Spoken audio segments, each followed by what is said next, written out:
බක්මහේ හිරු මුදුන් වීලා දරන්නට බැරි තරම් අම්මේ. නෑ පුතේ ඒ කරල් බර වුණු කෙතේ අස්වනු නෙලා වියලා අටුව පුරවන්නට කාලයයි. තුරු ලතාවල පත් හැලීලා මිදුල සේරම හැඩි වෙලානේ.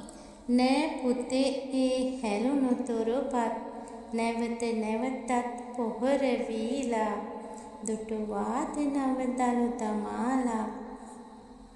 අලුතෙන්ම හැම දේ සොයන්නට අප්පච්චි දුවනවා දසාට.